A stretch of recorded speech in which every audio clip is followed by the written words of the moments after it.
And welcome back to my channel. Unless you're new here, and just welcome.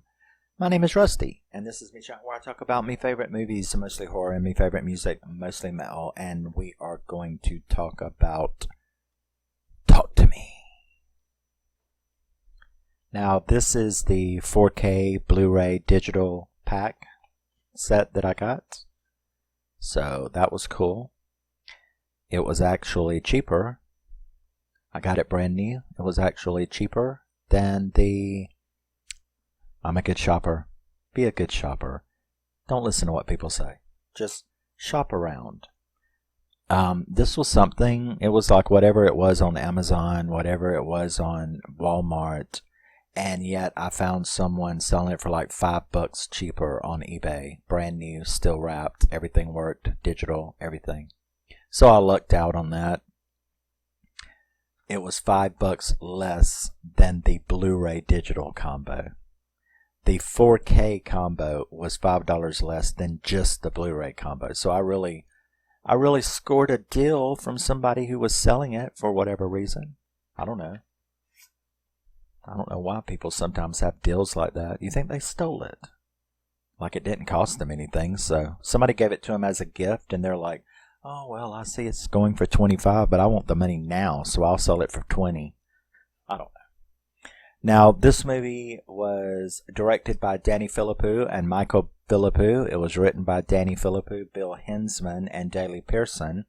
And it stars McCarthy, Hamish Williams, and Kit Eckhart Bruce.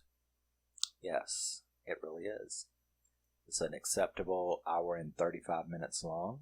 So it gets no points knocked off for being too short. Okay. Now, this movie opens at, we see a house party going on. We see a guy named Cole arriving at the house. He kind of walks in, goes upstairs. He has to kick open this guy's door to get his brother named Duckett. Now, Duckett, it seems to be, looks like he's tripping out. Like on drugs. That's what I thought at first. So he grabs him and he goes down into the kitchen, and he's immediately offended about everybody having their phones up. You know, everybody's got to film everything. And he starts screaming at them to put down their fucking phones. What's wrong with them? You know, his brother is in the state that he's in and you're filming, you know, which is the truth of these days. So it was at that point that somebody suddenly grabs Cole and throws him around, and it's Duckett, and he stabs him with this big giant butcher knife. Everybody screams and they run, and he walks out the door, and he walks right over there, and he turns this way, and you know, people are running and screaming and all that, and then he just like stabs himself in the head, and it's like, that's the moment in which I went, okay, this is going to be interesting.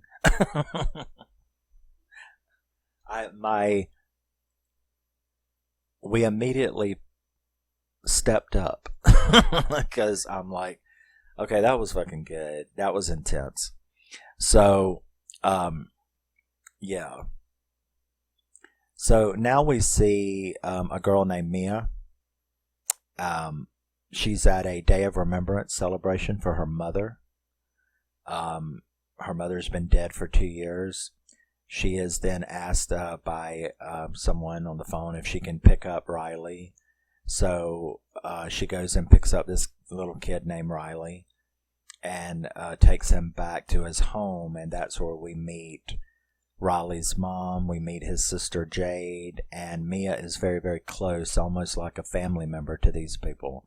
And she stays there quite often, almost like a daughter. So...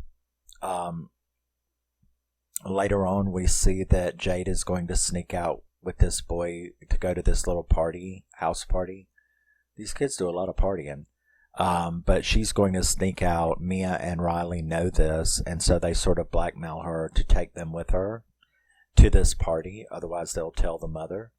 So they go to this little house party because of this thing that they've heard about, a party game where supposedly... it's a mummified hand, and if you grab a hold of it and say a certain thing and do a certain thing, you get possessed for a very short amount of time because they don't let you stay that way. And so it's like this party game thing. So they had heard about it. They don't really believe it, but Mia's really interested and wants to see it. So they go, and we meet Dan, and we meet, what's his name? Skylar or something like that, and Joss. But anyway, we meet the other two, like, main guys. Daniel, of course. That's the guy that Jade likes. So Mia actually volunteers to do this, and it's that mummified hand, and you're supposed to hold on to it. They light a candle, you hold on to the hand, and then you say, "Talk to me." And then a dead person, spirit, will appear in front of you, scare the shit out of you. And if you want to let it in, you say, I let you in. And so that's exactly what she does. She does that, and it scares the shit out of her the first time. She does that. She sees this dead guy, and it freaks her out. So they break that connection, but she tries again. She sees this other hideous-looking large woman that looked like she drowned it and rotted in the ocean. And she actually says, "I let you in," and the spirit enters her, and that's a fucked up scene. That's fucked up. It's always fucked up. This is a good movie. So it actually, the way she acts and everything is very, very freaky. And, even Jade and Raleigh are both kind of scared. She does end up, like, holding on to it a little more than the 90 seconds. Like, the longer it stays in you, the more it can stay in you. And so that's the rules that they go by, is 90 seconds. They get home. Riley is scared, ends up, like, staying on the couch with Mia. They talk about nightmares and her experience with the hand. He asks her about her mom, and she says, that she committed suicide, but she doesn't really want to believe that. The next day, Jade offers her house for another smaller party because they all want to do it again. Jade never does it. But Mia pressures her. So Haley, that's his name, Haley and Joss. So Haley and Joss, they bring the hand and they all try it again. Dan tries it this time, and that is one of the most disgusting scenes that I've ever seen because of a personal preference of mine. I'll just say that, dog lovers, I don't mean to bash on you dog lovers, I'm a cat person myself, but this thing that dog lovers do where you let dogs, like, stick their tongue in your mouth and shit, I don't understand that. And anybody who has seen this movie is laughing right now because they know, oh, okay. Yeah. Letting dogs lick your mouth and your face, it's just, that's the most fucking disgusting thing that I've ever seen. And, it's no different to me than if you kissed a squirrel's ass. It's just disgusting. And I know a lot of dog people, like, they just do that, and it's just, I just don't fucking get it. But when Dan tries it, he gets possessed by someone, and he, like, really freaks them out because he is, like, really kind of ugly. The spirit looks at Jade and says he hates it when you touch him, and then looks over there at Mia and then starts, like, licking himself, licking his face. like Hannibal Lecter or something, and then starts like playing with himself and ends up falling on the floor and humping the floor while their big pug bulldog runs over, and he's actually sucking on the dog's tongue, and they're like, and I literally heaved several times during that scene. I was just like, ooh, ooh. Oh my God. I mean, to tell you the honest truth, I could watch Terrifier. I could watch Art the Clown split that bitch in half and not be as grossed out as that boy French kissing that dog. That was disgusting. That's all I got to say about it. That was fucking nasty. So I got lost. So yes, they're doing that. He does it. Now Riley wants to do it, you know, but he's only 14 and a half. And Jade is just like adamant about, no, I don't think so, you know, and, you know, she's like, what are you trying to do? Just impress your friend and stuff like that. Well, they say some ugly stuff to her. She gets upset and walks out. Whereas Mia,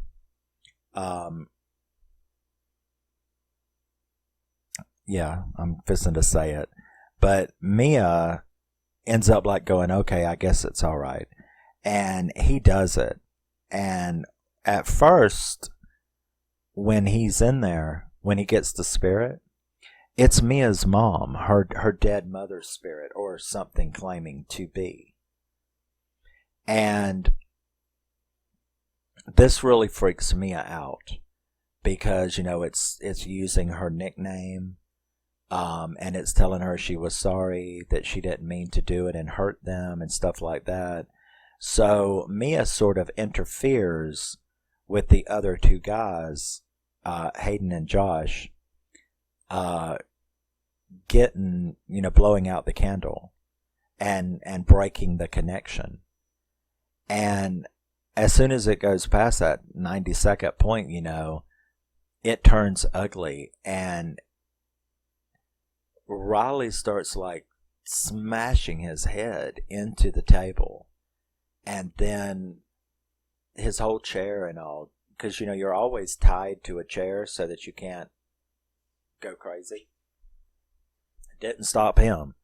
So he like bashes his own head in, and he like tries to take his eyeball out, and it like throws him up against the window doors over there. And he continues to do that. Jade comes running back in. She's freaking out. They're all freaking out. They do manage to get the hand away from him, though. And so it's kind of like, but, you know, it's way too late. For that part of it, anyway. He's still alive. But, you know, so he bashes his head, nearly kills himself. That's where I wrote, I don't like Mia. I don't like Mia as a person. She is one of those emo, self-pity, sad, she's one of those kinds of people that just whines and whines and whines, and she's just so upset about this one issue.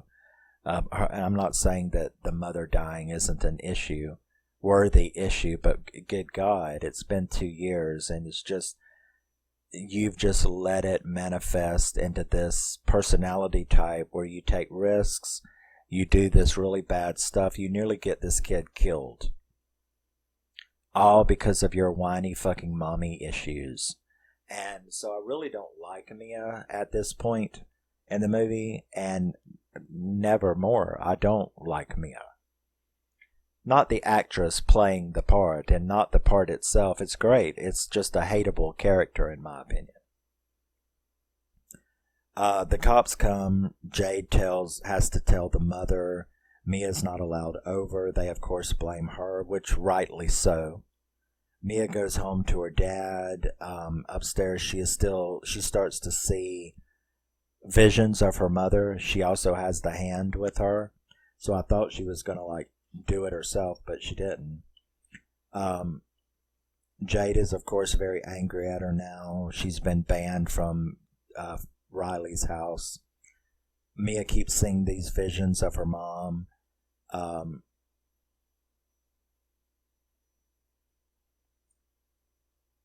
Okay, yep.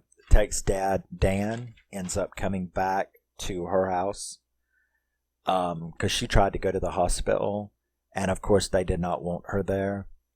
And neither would I have wanted her there because of this. Well, it's the same thing as these idiots on TikTok. I don't know what's wrong with Gen Z or Gen Y and you idiots with, I challenge you to eat a Tide Pod. What the fuck? And so, I mean, I don't know what's wrong with people, with this generation, but that they're from Gen Z or Y, whichever one it is. But y'all are fucked up. Y'all got something wrong.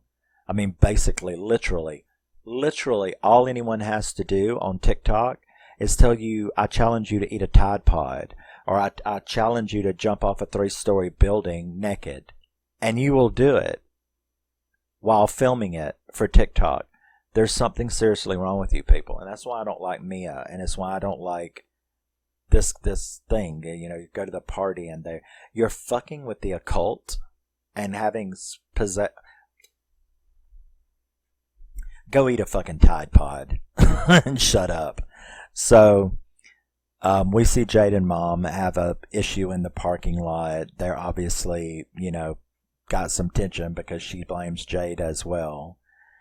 Dan does end up sleeping over just as a friend at Mia's, and Mia has this really weird dream, and this really creepy undead lady comes up and starts sucking on Dan's toes, which grossed me out. But then Mia is screaming at him to wake up, but actually she's not awake either. But her activity makes Dan wake up, and he looks down and she's got these white eyes and she is literally sucking his toes, and I'm like,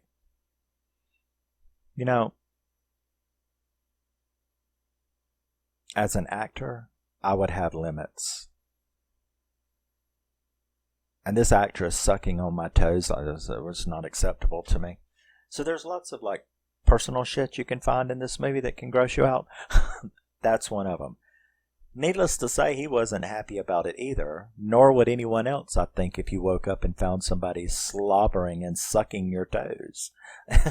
So that was pretty gross. He jumps up, freaks out, and leaves. She then tries the hand alone. And she sees her dead mother. Asks her, did she kill herself? She says no. Riley is in the hospital and needs your help, is what she tells her. And in the hospital, Riley is really bad off. Is he still possessed? We don't know. Mia tells group about her visions that she keeps seeing, and they end up going, and that's when they tell her about Duckett. So this was the guy that had went crazy from this hand too. We didn't know that up until this point. That's what was wrong with him at the beginning of this movie. So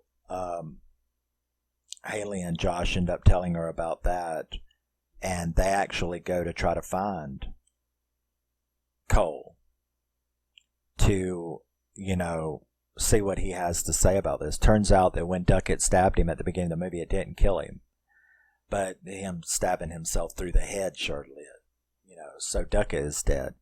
So they do manage to find Cole. He doesn't want to talk at first, but they get on a bus with him, and he ends up telling them basically that it's okay if you'll just leave him alone. That the longer time goes by, yes, you stayed connected for too long, is basically what he's saying. You stayed connected for too long, but it's just a spirit, and the longer that you just leave it alone and wait, it'll get weaker and weaker until your body finally rejects it. So he's pretty much, like, just, it's rough, and it'll be rough, but if you just leave it alone, it'll work itself out. So, yeah, it gets weaker. So they're like, well, it's not doing that, so maybe we should do Riley again. Maybe we should, because they begin to think, did we blow the candle out? Did we really end the session when that thing happened? Or is he still connected? So they don't really know. Maybe they should do him again, is kind of the little new plot that they have to try to, help this situation. So Jay, Dan, and Mia, go to the hospital to try to do the ritual again. And it doesn't work. But she tries it alone. Because, she's trying to get Riley to open up the connection. But he's comatose. So she ends up doing it herself and says, well, maybe since I'm sitting by him, I can actually contact his spirit. So she tries that stupid young way of thinking, because that's just not the way it works, as we've learned through this thing. Even I wouldn't have thought that's the way it worked. But she does it again by herself, and this little girl appears to her. And, she asks the little girl what to do about this situation. And, she's like, I know where he's at, his spirit. And she's like, well, can you show me? And she's like, okay, I'll let you in. So instead of her letting the spirit in her, the spirit lets Mia go to her side. And that was pretty neat. And you see this really horrible vision of all these spirits on Riley. Like, it's sort of like Poltergeist. Remember the little short lady in Poltergeist says, that the spirits want you. They want you. And that's kind of the way it is. They wanted to keep Riley. That's their thing, which should have shown, if Mia had been thinking properly and not a tard like she is, she would have kind of understood, because there were hints about this the whole time. So she sees that these spirits want him. They want to bring people. They want more spirits. They want conduits, and they want to keep you, and they want to keep your spirit out of your body so they can use it and keep you, vengeful spirits. That's the whole fucking plot of Poltergeist, right? So,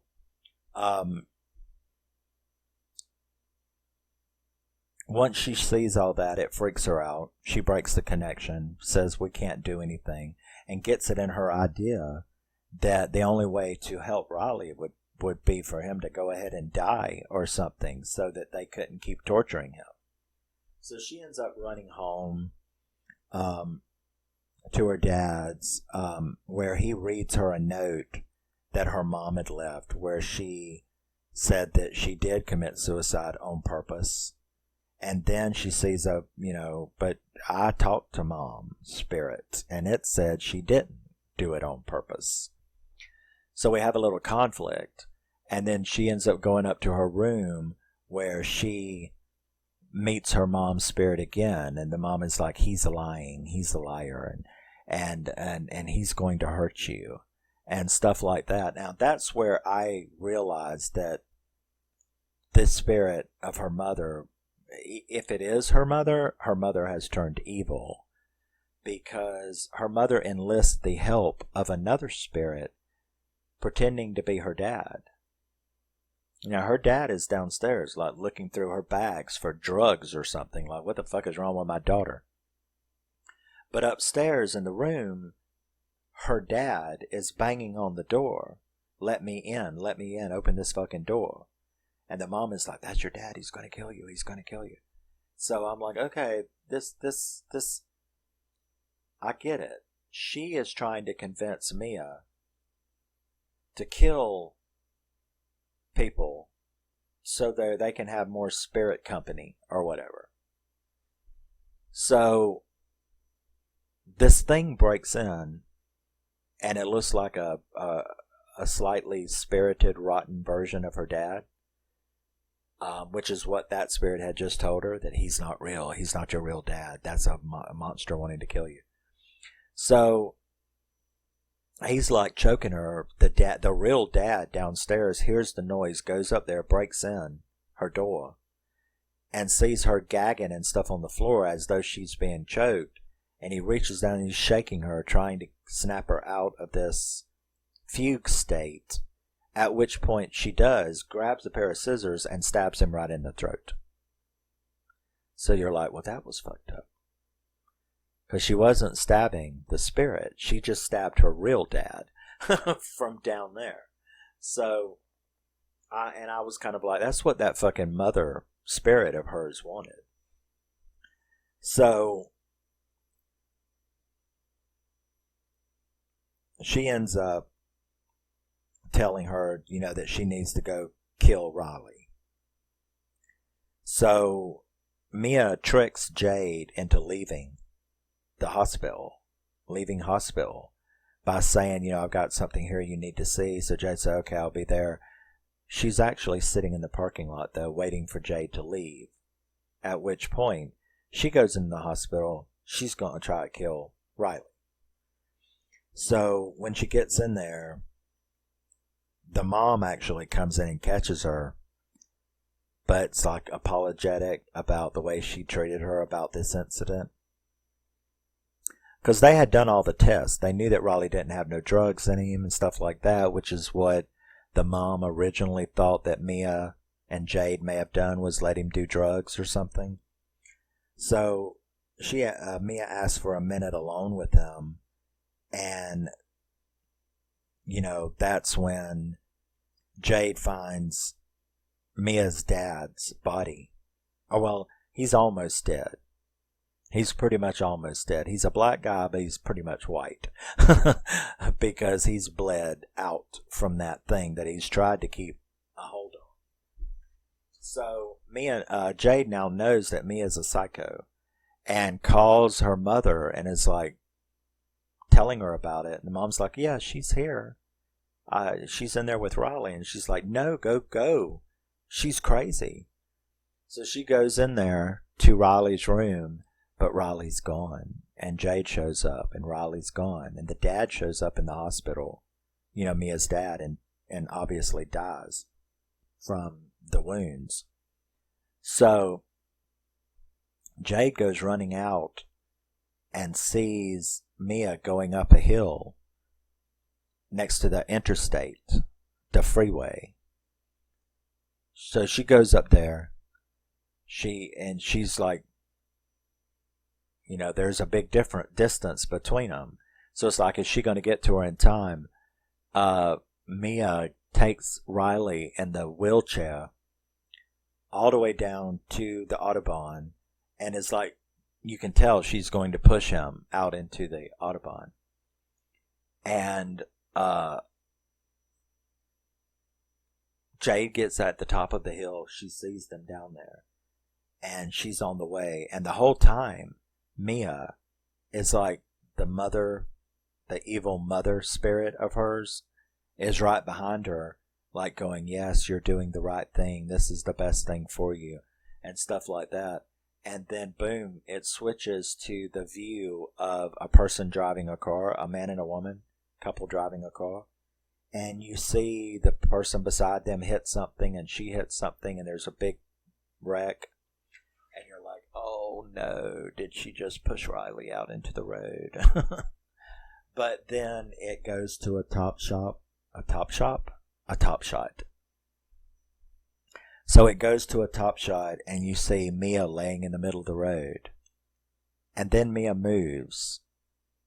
And I was like, how did that bitch live through that? Because she just got plastered. Them cars were not old ladies driving slow. So she stands up and she looks over there and she sees Jade holding Riley next to the overturned wheelchair, which lets you know that she got there in time and she pushed Mia out into the road and saved her brother, which I was very happy to see. So Jade had pushed her out there instead. Now, this is where Mia starts walking down the road and like walks back to the hospital. And she's walking around in there and she sees, it's like she sees real stuff, but she also sees unreal stuff. Oh, well, I'm sorry, not unreal, different dimension. So she sees them bringing Riley back in. And, Jade had told her that what Cole had said had started working because Riley had started getting better. So, but you see them pushing Riley back into the room. But she sees what looks like dead people. And then she sees her dad walking down the hall. Now, he's not bloody or anything. But we know she was dead. We know that she killed him. Because you ain't living through, she cut his carotid artery. I mean, he only lived as long as he could hold it, and it wasn't long. But, so she starts following her dad as he gets into an elevator and turns around. That's his spirit. She sees several other spirits in there too. But not the mother. See, I don't think that was her mom at all. I don't think that was her mom's spirit. It was a spirit playing a trick on her to cause all this. But all of a sudden all the lights start going off, and that's because she's transitioning to the spirit world. And it's completely dark, and then she sees a light over here. And as she gets closer to the light, it's a candle. And she realizes, as she walks up to it, that she is looking at a person with the hand, who's holding the hand. And as she gets close and closer to it, she realizes that she's the person on the other side of the hand now. And this person in front of her is like, I'll let you in. And the screen goes black and it goes off. Now, the director said they want to make a sequel. I would love that. That would be cool. Because he said there's other stuff he'd like to explore about this world. I could handle that. So, Mia is now a spirit. I do believe that mother was not really her mother. It was just that evil spirit using her pain to get it. Now, like I said before, because I'm sure a lot of people will not agree, I did not like Mia as a person because I have been through plenty of shit myself, including mommy issue. My mom died when I was 5. She was hit head-on by an 18-wheeler after hydroplaning in a ditch. She was thrown back up in a 70... What was this new little sports car she had gotten? This new classic car she had gotten. A Maverick, a Ford Maverick. So she had gotten this classic car called a Ford Maverick, and it was like a 74, 73 version. But anyway, she hydroplaned, and it threw her into the ditch and lost control of the car, which threw her back up into the road in front of an 18-wheeler, a trolley, a very big semi-trolley, and it killed her very badly. So, maybe a little personal, but it was why I didn't really like Mia, because if you knew how I dealt with that as a 5-year-old and was not through dealing with it till I was 12, well, I'll tell you, but I'm not going to explain it. I was traumatized. Now you have to remember, a lot of this is from my families because I was 5, but they said I stopped eating, that I stopped talking, and that I sat at the front window for 3 months. They had a hard time getting me to eat. I wouldn't talk to anyone. I just kept waiting for my mom to come back and pick me up. And yeah, so obviously I was very traumatized by her just, going to work and never coming back. But 3 months after that, and my dad did some weird stuff to try to get me to snap out of that. Like showing me where it happened and showing me the car at the junkyard. Like, do you understand dead? Do you understand what dead means? I did not. Supposedly I never even participated in the funeral. I passed out. A 5-year-old. I passed out. Like, as soon as they got me to the front, I was gone. I didn't participate in the funeral. But, about 3 months after all of that, I saw an episode of Bewitched on like Nick at Night or something like that at my grandma's house. And at my grand's house, I saw an episode of Bewitched. And there was my mom. Turns out my mom looked a great deal like Elizabeth Montgomery. She dressed like her. She had a hairstyle like her. Maybe that's where she got it. I don't know. But I was happy. I started eating again. I started talking again because I knew where my mom was. She had went out to TV land in California and Hollywood, and she was making people laugh. And so that is what I believed until I was 12 years old. So from the age of 5 to the age of 12, I thought that my mother was Elizabeth Montgomery. That's where, I thought Elizabeth Montgomery was my mother, and that's where my mother had went, instead of this thing called dying or whatever. So, as you can imagine, and yes, my family let me believe that, because he was fine now, he was happy, he was eating, it was okay. I dealt with it when I was 12. I've understood it, and it just appeared to me one day, and I was like, oh. It was actually a friend of mine in band in like 6th grade or whatever. And it's like, he said that his dad was killed in a motorcycle wreck. And I was like, yeah, my mom was killed in a car wreck when I was 5. There it was. It was just like that. But they let me alone. So I believe that. So to this Mia girl with her trauma, with her self-pitying trauma, and allowing her to do these things, cause so much trauma over her self-pitying bullshit. Because you have to admit that me thinking Elizabeth Montgomery was my mother till I was 12 years old did not cause anyone else any grief.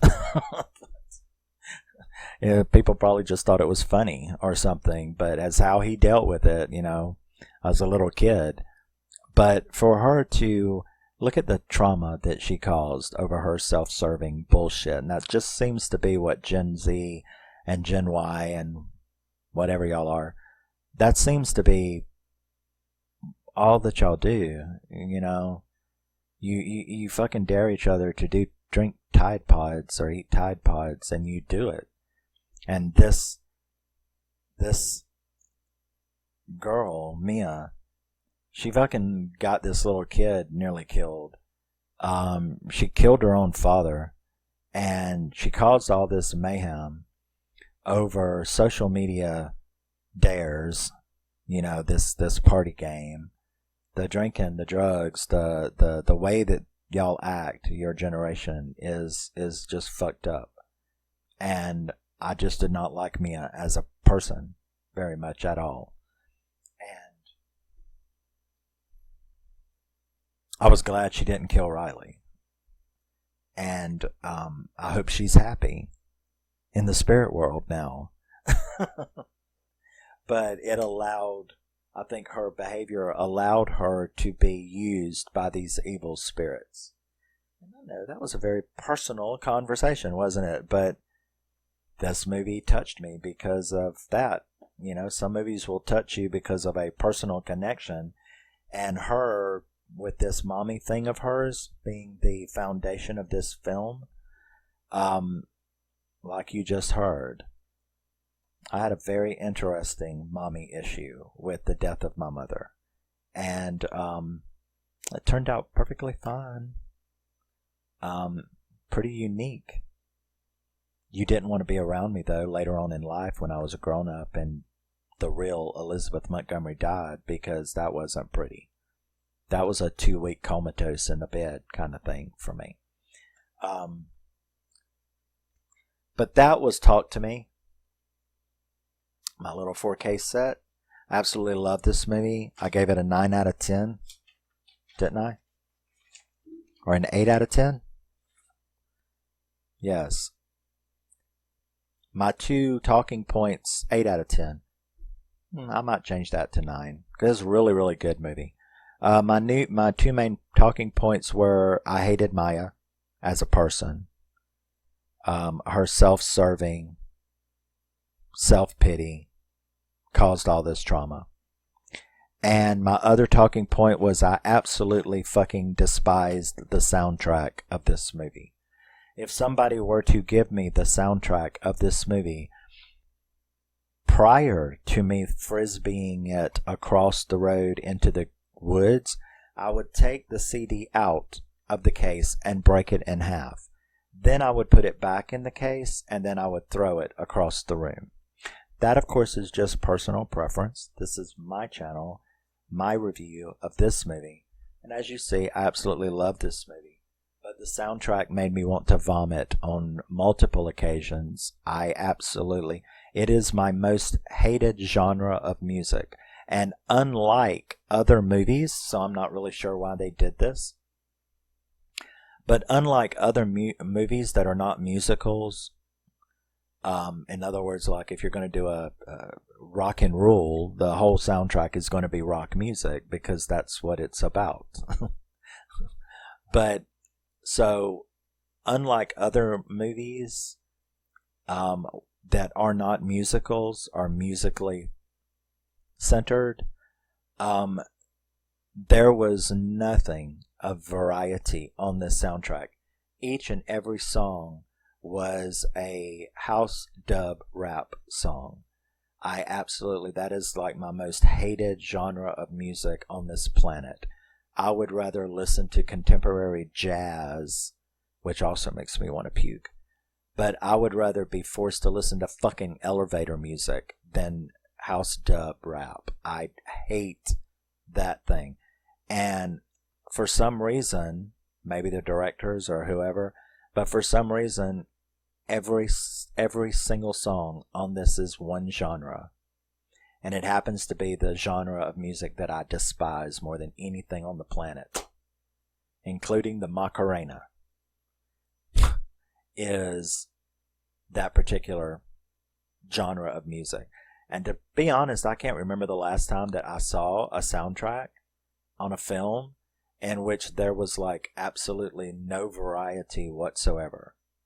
You know, most movies is like soft and hard and a couple rock songs and a couple dance songs and, you know, just whatever makes the moment. But this movie has 100%, every single song is this dub rap crap, and it made me want to puke. So I hated the soundtrack of this movie. But I loved the movie itself. It scared the shit out of me.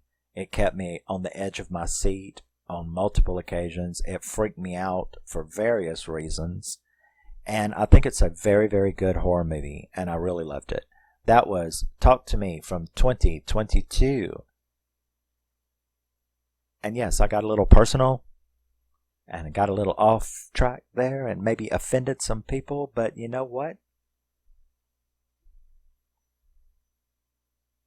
If you can get offended by something said on a little review channel from a personal review, are you incapable? You do know that that's like stepping in dog shit instead of walking around it, right?